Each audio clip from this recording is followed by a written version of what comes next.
जनावर पहा जिवंतपणे कामाला येतात, मेल्यावर सुद्धा कामाला येतात। महाराज तुमच्याकडे जर गाय असेल ना, गायने जर शेण दिलं, गाईचं शेण जिवंतपणे गाय शेण देते ना, त्या शेणाचा सडा जर अंगणामध्ये टाकला तर अंगण पवित्र होतं, गाय जिवंतपणे काम येते।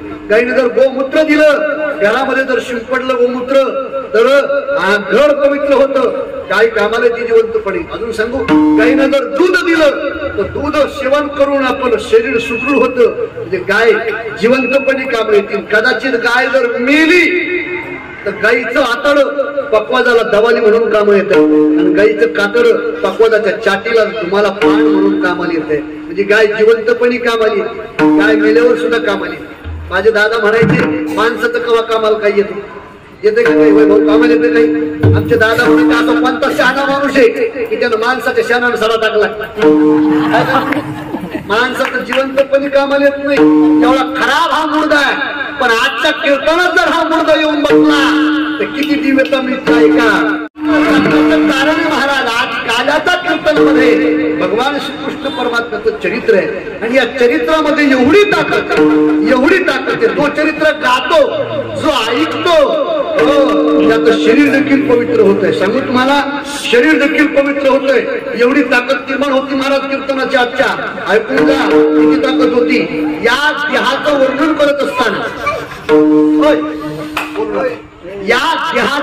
करत असताना, संत महात्म्यांनी गोड केले, तुमचा माझा देह कसा आहे, तुमचा माझा देह कसा आहे? हा देह नाशवंत, मोल पुत्राचा बाधा, वरी चर्म घातले रे, पूर्ण कीटकाचा सांधा, दुर्गंधी रे अमंगळ तिचा। एवढं घाण आपलं शरीर, किती घाण आहे आपलं शरीर, किती घाण आहे हे जर आपल्याला कळून घ्यायचं असेल तर फक्त 2-4 दिवस तोंड धुवू नका, मग कळत आहे। नशीब चांगलं आपलं, बरं का श्री हरी बाबा, नशीब चांगलं आपलं, या विज्ञानाने वेगवेगळ्या प्रकारच्या साबणा काय म्हणून माणसात बसत येत। जर का साबणा नसत्या निघाल्या ना, माणसात बसली नसते, एवढी दुर्गंधी माणसाची येते। किती काम शरीर आहे। माझ्या गुरुवारी वैकुंठवासी दादा म्हणायचे माणसाचं शरीर जित्यापणी म्हणजे जिवंतपणे कामाला येत नाही, आणि मेल्यावरही काही कामाला येत आहे का? येत आहे? सांगा काही येत आहे का जिवंत? आजी देतो पोट भरी पुरे म्हणाल तो वरी, हळूहळू चाला कोणी कोणाशी न बोला, आजी देतो पोट भरी पुरे म्हणाल तो वरी, तुका म्हणे साना गाते नका भरू पोटे, आजी देतो पोट भरी पुरे म्हणाल तो वरी। यंता प्रविश मम वाचन महाप्रसुप्ता शून्य वैद्यखील शक्तिधर स्वधा, अन्यांश हस्तचरण श्रवणत्वगादिं प्राणान् नमो भगवते पुरुषाय तुभ्यं महायोग पीठे भीमरत्नां पुरं पुण्डरीकाय दातुं मन्महे समागत तिष्ठन्तमानन्द बल्लं परब्रह्मलिङ्गं भजे पाण्डुरङ्गा।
विरोधिकामोभिवक्रम् कलानीशवादापणो नारदक्षम् समाधिस्थमूर्तिं भजे ज्ञानदेवम् शृणोपन्त तथा गुणिजनतया मामा अशी बोलती नामे शंकर शंकराची संगतो संगती पुण्यश्लोकीचा पुणे नगरीचा मोती कराडो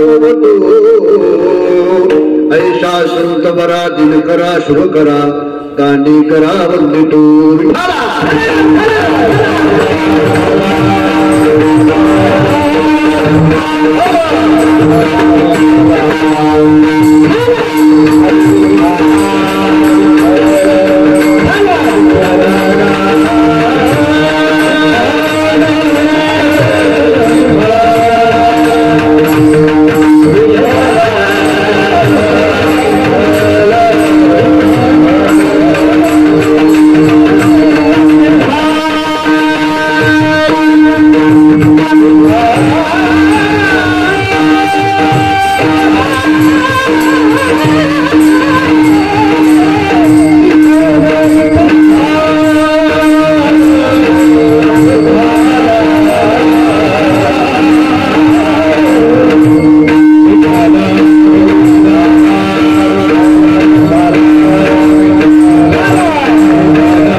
अवघे माझ्या मागे मागे आजी देतो पोट भरी पुरी म्हणाल तू वरी प्रस्तुत कीर्तन रूपी शिवकर्ता निवडलेला अभंग अखिल कोट ब्रह्मांड चालक करतो मान्यता करतो असणारा भगवान पंढरीश पांडुरंग परमात्मा या परमात्म्याचा अंग असणारे जगाचा संसार चुकाता भवा करिता स्वतःच्या संसाराची राख रांगोळी करणारे वैराग्याचे मूर्तिमंत पुतळे देवनिवासी जगद्गुरु तुकोबा आहे यांचा चार चरणाचा अतिशय महत्वाचा तो भगवंताचं रूपक घेऊन जीवरूपी गोपालांना स्वतःच्या पाठीमागे येण्याचं आवाहन करणारा अभंग शिवकर्ता निवडलेला आहे विठाला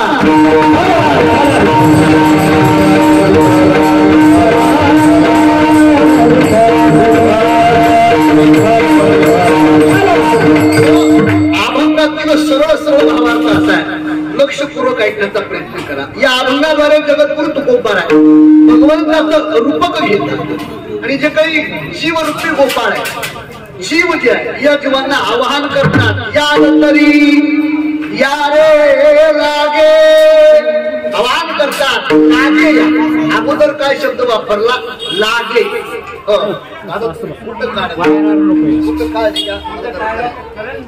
नाही ना तुम्ही मी हे काय होतं तुम्हाला काय करत लागत पण मी आटलं केशव वाढेल तुम्ही काय चिंता करणार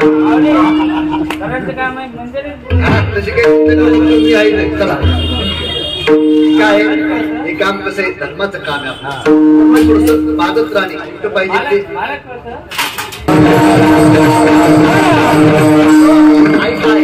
विक्षिप्त होऊ नका माझ्याकडे लक्ष देऊ नका शिव जो काही जीव आहे या जीवाला आवाहन करतात लागे या शब्दाचा अर्थ आहे आवश्यकता ज्यांना आहे लागे कारण काय बघा उपदेश कुणाला करावा शास्त्रामध्ये याला सुद्धा महत्व आहे ज्या वेळेला पुराणांची निर्मिती होते का त्यावेळेला आपण प्रत्येक पुराणाच्या वेळेला कथा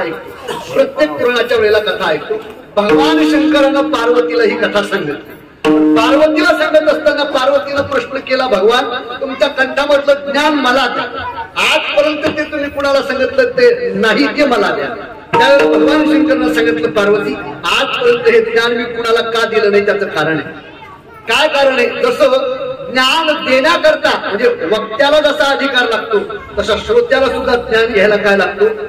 अधिकार लागतो. कुणालाही उपदेश करून चालत नाही.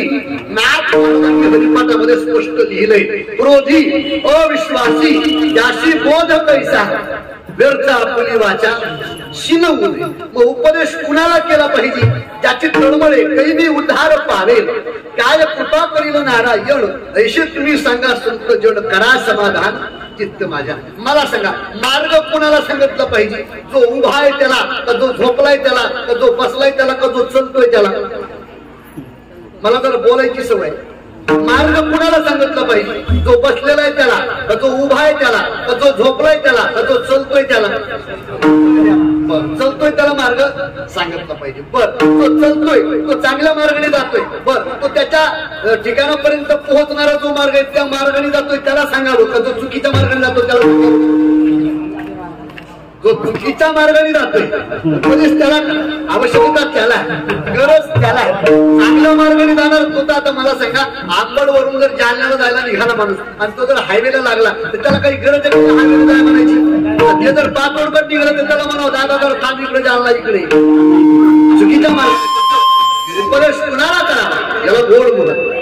म्हणून आज जगद्गुरु तुकोबार आहे. अधिकरण सांगतात जे लागेल का ज्यांना आवश्यकता आहे ते या. राहू दे आता काही करू नका. तुम्ही फक्त आहे का लागे या.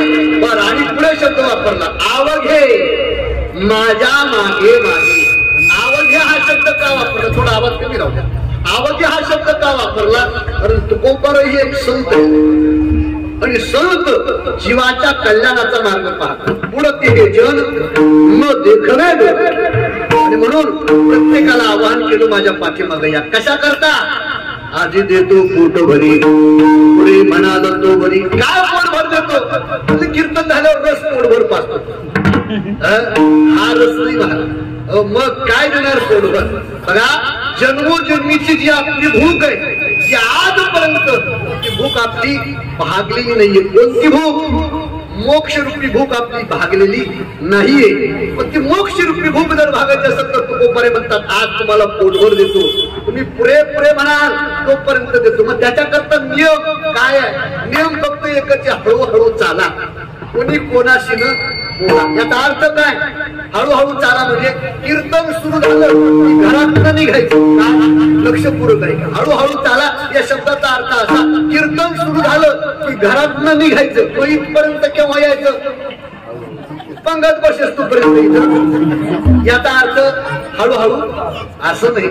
अर्थ काय? लक्षार्थ लक्षपूर्वक आहे का? वाचार्थ सोडून लक्षार्थ आहे का? हळूहळू चाला याचा अर्थ. परमार्थामध्ये भक्तीमध्ये आपण पदार्पण केलं ना गळ्यामध्ये माळ घातली की लगेच कीर्तन करण्याकरता आपण पोहोचायचं नाही. परमार्थ कसा पाहिजे? ढाळे ढाळे हळूहळू. अगोदर अध्ययन करा, ज्ञान अर्जन करा, गुरुची सेवा करा, मग अधिकार मिळत परमार्थ करत असताना हळूहळू. आणि मग कोणी कोणाशी न बोला. म्हणजे कीर्तन चालू झालं का घरी जायपर्यंत किंवा घरी गेल्यावर सुद्धा कोणी कोणाशी बोलायचं हा मी असं नाही. कोणी कोणाशी न बोला याचा अर्थ असा आहे तुम्ही जी काही साधना करताय जी काही उपासना करताय त्या उपासनेचा आपाप आपल्याला खूप सुंदर नाद आहे. मला कोणता नाद आहे? हा एक नाद सुंदर आहे. हा एक नाद आपल्याला सुंदर आहे. एक नाद आपल्याला कोणता? बघा आपण भक्तीचा साधनेचा उपासनेचा आपाप असतो. मी नामसंकीर्तन केलंय, मी भजन करतोय, मी अमुक करतोय. हा जो साधनेचा आपाप आहे का हा आपण जास्त करतोय. पण सांगून तुम्हाला शास्त्र असं सांगतो. बघा शास्त्र असं सांगतं पुण्यात्मक कर्म तुम्ही कितीही करा. तिथे जर तुम्ही जग प्रसिद्ध करत असाल, तुम्ही जर स्वतःहून सांगत असाल मी हे पुण्यात्मक कर्म केलंय तर त्याचं फळ तुम्हाला मिळणार नाही, मिळतच नाही. म्हणून माणसानं मी तुम्हाला विचारतो पाप सांगावं का पुण्य सांगावं? बोला काय सांगावं? मी कान फटक्यातून बाहेर काढतो. माणसानं पाप सांगावं का पुण्य सांगावं? सांगाव काय? पाप. माणसं पाप सांगत येत काय? कोणत्या ढाब्यावर काय खाऊन आलं हे घरी सांगत येत का? नाही, अजिबात नाही. पण महाराज पुण्यात्मक कर्म छोटस करू द्या. माणसं किती बोभाटा करतात. माझी अहमदपूर नावाचा तालुका, तिथे एक कथा होती माझी आता 8 दिवसापूर्वी. आणि त्या कथेमध्ये हॉलमध्ये होती कथा, हॉलमध्ये बरं का. आणि हॉलमध्ये कथा होती. गरमीचे दिवस आम्ही कथा सुरू केली, गरमायला लागलो. आम्हाला गरमायला लागलो म्हणून मी म्हटलं दादा पंखे चालू करा. एका माणसाला पंखे चालू केले, दुसरा लगेच त्याला पंखे बंद केले. मला अरे सकाळ पंखे काऊन चालू बंद केली तू? नाही म्हणे महाराज थांबा. म्हटलं काय झालं? म्हणजे सगळे लोक येतील. म्हटलं बघ सगळे लोक आल्याच्या नंतर सगळ्यांना गरमी होईल आणि सगळे लोक कुणीकडे पाहतील? पंख्यांकडे पाहतील. आणि पंख्यावर माझं, माझ्या वडिलाचं आणि माझ्या आजोबाचं नाव लिहिलेलं आहे. मग सगळ्याला कळत पंखा मी दिलाय. अरे बाबड्या 300 रुपयाचा पंखा जर तू देतो तर तिघांची नावं टाकील. ही आपली पद्धत आहे. पुण्यात्मक कर्म आपण छोटासा करतो पण आता करतो. पण कोपारे म्हणतात कोणी कोणाशी न बोला या बाबतीमध्ये वर. आणि कोपारे सांगतात तुमचा समावेश जे काही गाठोड आहे कोणतं पुनरपी जन्म पुनरपी मरण, किती वेळा जन्मा यावे किती भावे क्वचित, हे जे काही गाठोड आहे कोपारे म्हणतात त्यानं तुमचं पोट भरणार नाही. तुका म्हणे सांगा घाटे तिने नका भरू पोटे. एक काम करा माझ्या पाठीमाग या. असा अभंगाचा सरळ भावा आज आला अभंगाचा सरळ भावार्थ. अभंगावरती सविस्तर पूर्वक चिंतन मांडण्यापूर्वी अल्पासा परिहारतो. म्हणजे आता गेल्या अनेक वर्षापासून चालत असणारी ही परंपरा भगवान नरसिंह महाराजांच्या प्रागट्याच्या अवचित्त साधून या ठिकाणी हा सोहळा चालू आहे. आणि या सोहळ्याचं निमित्त आज सांगता म्हणजे काल्याचं कीर्तन. आणि काल्याच्या कीर्तनाकरता तुम्ही मला पाचारण केलं त्याबद्दल सर्वांच्या चरणावरती मी साष्टांग नमस्कार. वास्तविक पाहता या व्यासपीठावरती उभा राहण्याचा अधिकार माझा नाहीये. माझे सद्गुरू वैकुंठवासी भारतीदास साहेबराव महाराज कुठाळकर दादा यांची कृपा आणि त्या कृपेच्या अनुषंगाने या ठिकाणी या व्यासपीठावरती उभा राहण्याचा अधिकार तुम्ही सर्वांनी मला दिलाय. पण चला भगवान परमात्मा नरसिंह स्वामी माझ्याकडून जशी तोडकी मोडकी सेवा करण्यात करून घेतील तशी मी सेवा करण्याचा प्रयत्न या ठिकाणी करतोय. वास्तविक पाहता या व्यासपीठावरती ही माझं 3री सेवा आहे, 3रं कीर्तन आहे. पहिल्या वर्षी मी त्या ठिकाणी नरसिंह महाराजांच्या मंदिरासमोर जन्माचं कीर्तन केलं होतं. आणि गेल्या वर्षी आणि या वर्षी काल्याची सेवा माझ्याकडे या ठिकाणी येते. प्रेमाची तुम्ही सगळी मंडळी आहात.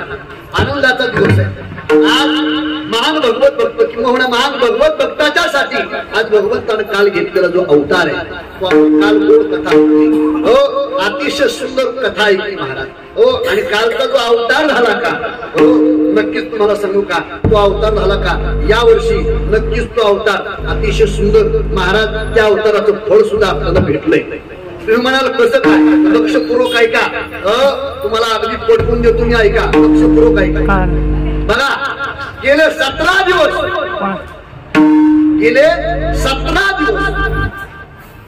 काही नराधमांनी या भारत भूखंडामधल्या निरापराध 28 लोकांना विनाकारण मारलं. काहीही अपराध नसताना विनाकारण मारलं. पण सांगू तुम्हाला त्याला प्रत्युत्तर देण्याकरता ज्या सनातन हिंदू धर्म जो आहे का या भारत देशामध्ये काय सनातन हिंदू धर्माची ताकद आहे या 17 दिवसामध्ये नुसते एका देशाला नाही उभ्या जगाला कळाली. काय इकडे ज्या वेळेला नरसिंह स्वामी भारत भूमीमध्ये प्रगट झाले तिकडे पाकिस्तान सारखा देश भारताच्या समोर नमला. नमस्कार. आजचा दिवस आहे. नरसिंह स्वामी प्रगट झाले. त्यांनी लक्षात घेतलं आता भाऊ जर आपण माघार नाही घेतली तर योगवा एवढा विचित्र आहे यानं मांडीवर घेऊनच राक्षस फायदाला. म्हणून त्यांनी सुद्धा काय केलंय आणि कालचा दिवस आपला अगदी सुफल झाला. आणि आज काय आहे तर काल्याचा कीर्तन आहे. आणि काल्याच्या निमित्ताने या ठिकाणी उपस्थित असणारे सर्व महाराज मंडळी सर्वांच्या चरणावरती मी साष्टांग नमस्कार करतो. विशेषत्वाने कीर्तन श्रवण करण्याकरता मुद्दाम म्हणून आलेले माझे परम मित्र, मला गुरुतुल्य असणारे गुरुमित्र असणारे हरिभक्त परायण ज्ञान संपन्न सर्व गुण संपन्न ज्यांच्या नावामध्ये देखील श्री हरी आहे आणि ज्यांच्या आडनावामध्ये देखील रसाळत्व आहे असे हरिभक्त परायण आमचे श्री हरी महाराज रसाळ या ठिकाणी उपस्थित त्यांच्या चरणावरती साष्टांग नमस्कार करतो. सर्व तुम्ही श्रोते मंडळी आहेत तुमच्या चरणावरती साष्टांग नमस्कार करतो आणि कीर्तनाला प्रारंभ करतो. तुम्हाला फक्त एकच विनंती, मी तुम्हाला टाळी वाजवा म्हणणार, नाही. मी तुम्हाला भजन करा म्हणणार नाही. का? कारण कीर्तनकाराने आमच्या सुरुवात केली महाराज. आता कीर्तनाला आलं का टाळी वाजवा, भजन करा. अरे भाऊ येऊ दे बाप्पा, लोक येणार आता आधी तर आपली येऊ दे कसं तरी. टाळी वाजवा नाही तर नका वाजवा. बघा इतकं प्रमाण सांगेल आपुली आपण.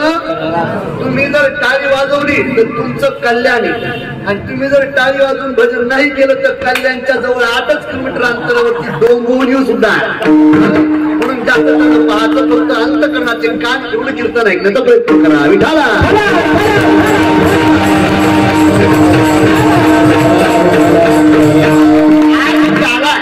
आणि काल्याचं कीर्तन म्हटलं की प्रसादाचं कीर्तन.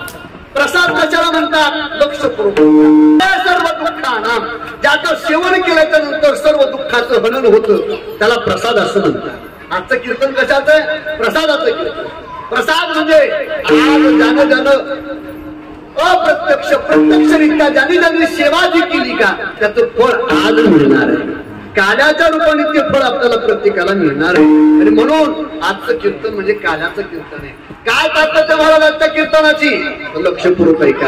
इतरत्र आपण कीर्तन ऐकतो पण त्याहीपेक्षा अतिशय महत्व या काल्याच्या कीर्तनाला दिलेलं आहे. अनन्यसाधारण महत्व दिलेलं आहे. का? काय तात्पर्य काल्याच्या कीर्तनाची? लक्षपूर्वक ऐका. काय काय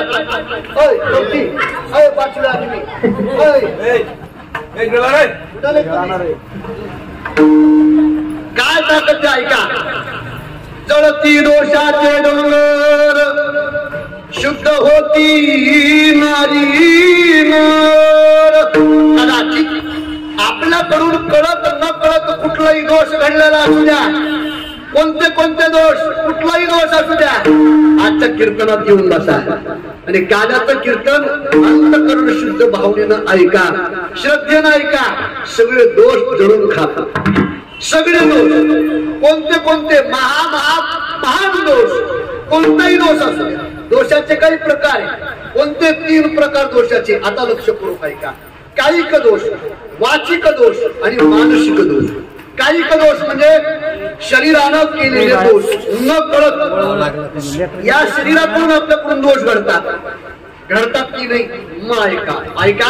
आपण कीर्तनाला जर यायला लागलो, वाटाने जर चालायला लागलो, चालत असताना आपल्या पायाखाली किडे मुंगी मारताय, हे नकळत आपल्याकडून काय झाला? दोष घडला. हा शारीरिक दोष जावा वाटत असेल, आजच्या कीर्तनात येऊन बसा, हा दोष जातो. वर कायिक दोष कळाला. वाचिक दोष, वाचिक म्हणजे वाणीनं केलेला दोष, मुखानं केलेला दोष. आता मी तुम्हाला विचारतो, मला सांगा, देवानं सुंदर मुख मला प्रत्येकाला दिले, कशा करता दिले? हा, कीर्तन झाल्यावर रस खायला दिले. कशा करता दिलंय? मुख कशा करता दिलंय? कबीरदास महाराज सांगतात, कमल मुख राम भजन को दिया, कमल मुख राम भजन को दिया. मुख आहे, भगवंताला कशा करता दिले? नामस्मरण करण्याकरता. नामस्मरण करण्याकरता दिले. एक इंद्रिय देवानं ती दिलेत का?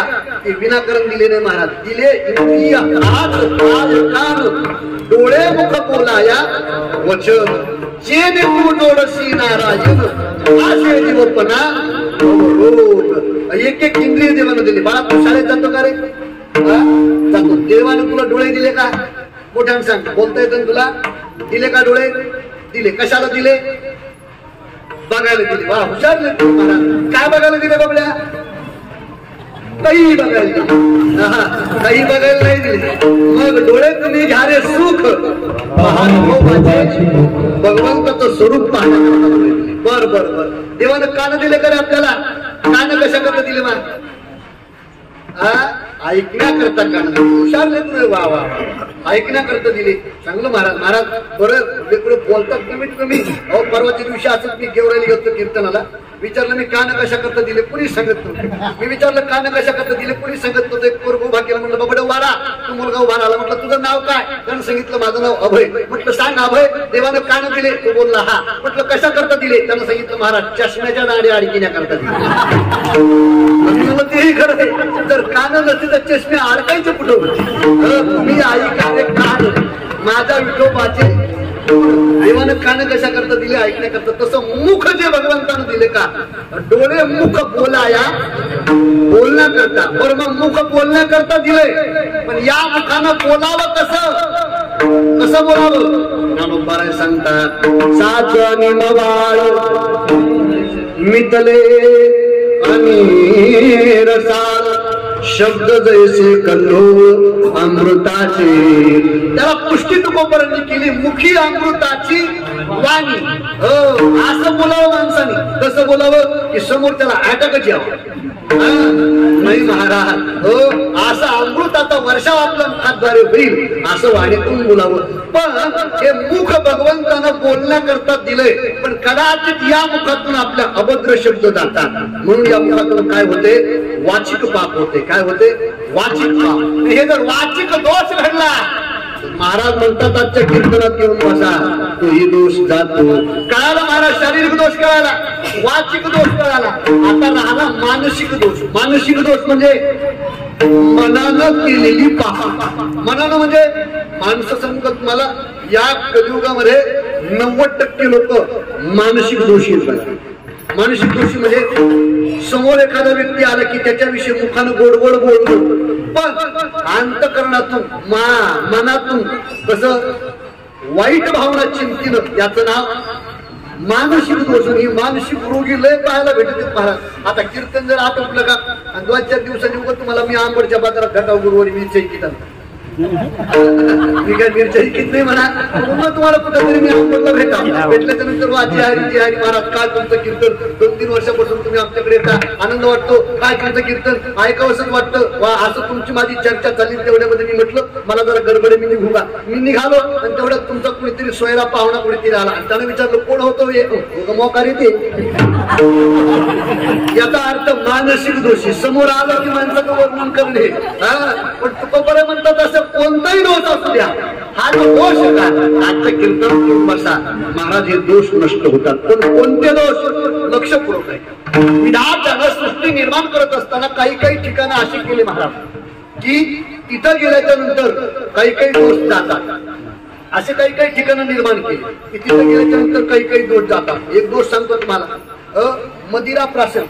मदिरा प्राशन, मदिरा म्हणजे मदिरा म्हणजे मदिरा म्हणजे आता आलं तुमच्या लक्षात. मदिरा म्हणजे दारू. हा जो दोष आहे का, कदाचित आपल्याकडून जर घडला असेल, सांगू तुम्हाला भारतभूमीमध्ये असं एक ठिकाण आहे महाराज, तिथं गेल्याच्या नंतर तो दोष जातो. कोणतं ठिकाणी? काल भैरवाचं ठिकाण उज्जैनला जर तुम्ही गेला, आणि तिथं उज्जैनला जर तुम्ही गेलात ना, काय का बरं का, तुम्ही प्रत्येक देवस्थानला जा, तिथे गेल्याच्या नंतर तुम्हाला हळदी, बुक्का, गुलाब, ते फुटाणे, शंदाणे याची दुकानं सापडतील, हर अगरबत्ती. पण उज्जैनला जर तुम्ही महाकालेश्वराच्या मंदिरासमोर गेला तर तुम्हाला हार सापडत नाही, तुम्हाला बुक्का सापडत नाही, तुम्हाला कशाची दुकानं सापडतील? रस्त्यावर दारूची दुकान आहे. का? कारण तिथं देवाला काय लागत, दारू. ज्याच्या हातानं तिथं देवानं दारू स्वीकारली का त्याचा दोष जातो. देवही कुणाच्या हातानं दारू स्वीकारत नाही. तिथं असे काही काही ठिकाण आहे एक एक दोष जातात. पण तुकोबारे म्हणतात सहज घडलेली जी दोष आहे, नकळत घडलेली जी दोष आहेत ते जातात. पण मोठा म्हणून जर दोष केले तर ते कशानं जात नाही. आजचं कीर्तन ऐकायचं. तुकोबारे म्हणतात मनसंकल्पाची पापे न जाय तीर्थाची बापे. कुठल्याच तीर्थाला मुद्दा म्हणून केलेलं पाप जात नाही. पण तेच पाप आजच्या कीर्तनात या, कीर्तन ऐका, कीर्तन ऐकलं का आज सगळी पाप काय होतात, जरूर खाप होतात. म्हणजे आपल्याकडून वर्षभर जर पाप झाले असतील, आज कीर्तन ऐकायचं, आज कीर्तन ऐकायचं, सगळे पाप काय होतील, नष्ट होतील. मग उद्यापासून पुन्हा सुरू सुरू महाराज. असं नाही, मुद्दा होऊन केलेली पाप कशालाच जात नाही. पण एवढी काल्याच्या कीर्तनाची ताकद आहे की आजच्या कीर्तनामध्ये सगळे दोष जातात. कारण महाराज आज काल्याचा कीर्तन मध्ये भगवान श्रीकृष्ण परमात्म्याचं चरित्र आहे आणि या चरित्रामध्ये एवढी ताकद आहे. तो चरित्र गातो, जो ऐकतो त्याचं शरीर देखील पवित्र होत आहे. सांगू तुम्हाला, शरीर देखील पवित्र होतंय. एवढी ताकद निर्माण होती महाराज कीर्तनाच्या आजच्या. ऐकून जा किती ताकद होती. या देहाचं वर्णन करत असताना संत महात्म्यांनी गोड केले. तुमचा माझा देह कसा आहे, तुमचा माझा देह कसा आहे. हा देह नाशवंत मोल पुत्राचा बाधा, वरी चर्म घातले रे पूर्ण कीटकाचा सांधा, दुर्गंधी रे अमंगळ तिचा. एवढं घाण आपलं शरीर, किती घाण आहे आपलं शरीर, किती घाण आहे. हे जर आपल्याला कळून घ्यायचं असेल तर फक्त 2-4 दिवस तोंड धुवू नका, मग कळत आहे. नशीब चांगलं आपलं, बरं का श्री हरी बाबा, नशीब चांगलं आपलं. या विज्ञानाने वेगवेगळ्या प्रकारच्या साबणा काय म्हणून माणसात बसत येत. जर का साबणा नसत्या निघाल्या ना, माणसात बसली नसते, एवढी दुर्गंधी माणसाची येते. किती काम शरीर आहे. माझे गुरुवारी वैकुंठवासी दादा म्हणायचे माणसाचं शरीर जित्यापणी म्हणजे जिवंतपणी कामाला येत नाही आणि मेल्यावरही काही कामाला येत आहे का? येत आहे सांगा, काही येत आहे का? जिवंत जनावर पहा, जिवंतपणे कामाला येतात, मेल्यावर सुद्धा कामाला येतात. महाराज तुमच्याकडे जर गाय असेल ना, गायने जर शेण दिलं, गाईचं शेण जिवंतपणे गाय शेण देते ना, त्या शेणाचा सडा जर अंगणामध्ये टाकला तर अंगण पवित्र होतं. गाय जिवंतपणे काम येते. गाईने जर गोमूत्र दिलं, घरामध्ये जर शिंपडलं गोमूत्र तर घर पवित्र होतं. गाय कामाला ती जिवंतपणे. अजून सांगू, गाईनं जर दूध दिलं तर दूध सेवन करून आपलं शरीर सुदृढ होतं. म्हणजे गाय जिवंतपणे काम येतील. कदाचित गाय जर मेली तर गाईचं आतड पक्वाजाला दवाली म्हणून कामं येतं आणि गाईचं कातड पक्वाजाच्या चाटीला तुम्हाला पान म्हणून कामाला येत आहे. म्हणजे गाय जिवंतपणे कामाली, गाय मेल्यावर सुद्धा कामाली. माझे दादा म्हणायचे माणसाचं कवा कामाला काही येते का काही भाऊ कामाला येते काही. आमचे दादा म्हणायचे असं कोणता शहाणा माणूस आहे की त्यानं माणसाच्या शहाणानं सडा टाकला. माणसाचं जिवंतपणे कामाला येत नाही. एवढा खराब हा मुर्दा आहे. पण आजच्या कीर्तनात जर हा मुर्दा येऊन बसला तर किती दिव्यता मिळते का.